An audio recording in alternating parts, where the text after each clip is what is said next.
If you just open up Huckleberry Finn, you will see the N-word in here a lot. It is, let's see, I have it written down here. It is 219 times the N-word is in here. It's hard to read with that in there. And the word Injun. Well, let's just start with a couple of things. Injun. It's not politically incorrect to call people an Indian. It's just incorrect. Well, with that, with Glenn Beck as opening, I want to take a look at some of the McSweeney's issues, the unique issues. This is the new one. I think it's issue 30. Wait a minute. It's issue Indians. It's issue 34 or 38. Anyway, it is a box, like a head. You open the box, and there's a bunch of little pamphlets in here, chapbooks or little books. You have a screenplay bound, and it's actually Xeroxed rather than printed. It comes inside a little envelope that has a note on it, so I guess they're trying to emulate, like, I don't know, some production company or something. Various chapbooks. Fountain City by Michael Chabon, which is apparently from a lost manuscript. Some artwork broken up as a postcards. Here we go. It's McSweeney's 36. So, and then they have this small booklet in there, and there's a bunch of short stories contained in that.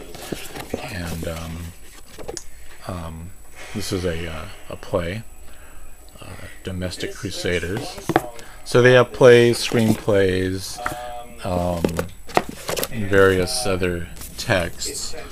And then they have here The Instructions by Adam Levine, which is just a sampler of Adam Levine's novel that McSweeney's just published, and it's a 1,050 page novel or something. It's very thick, giant book. So, and everyone right now is saying Levine is, you know, the new David Foster Wallace.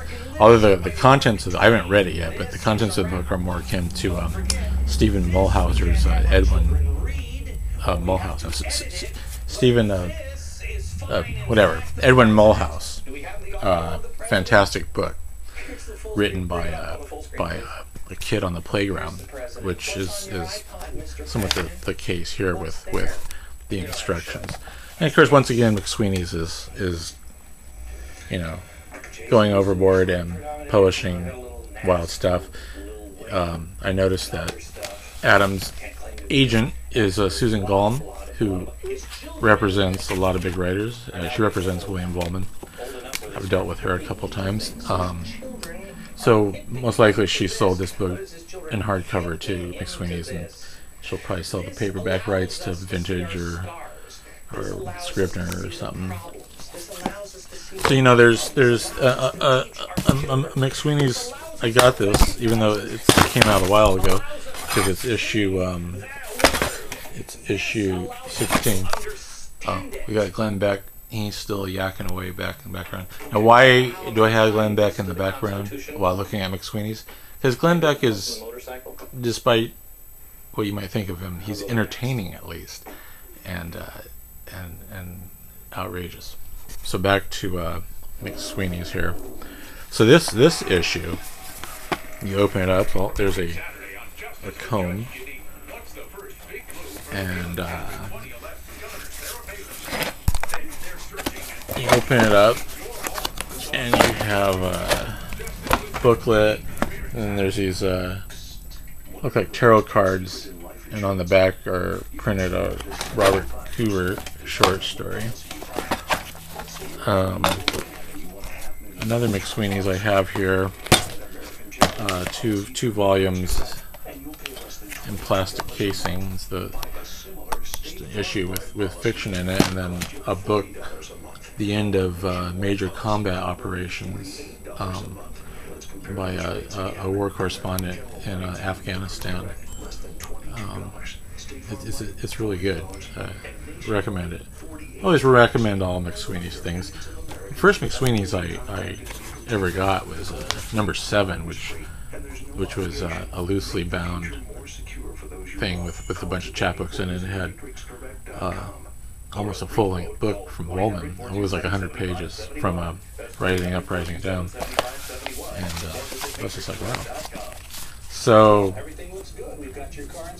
according to Dave Eggers and McSweeney's, once they reach issue 56 or 54, they're going to discontinue publishing.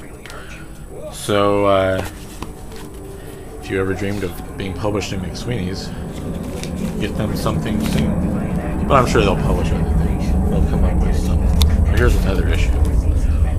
This is just like a regular book on these map boards that a lot of McSweeney books are published on. They publish all their stuff in China.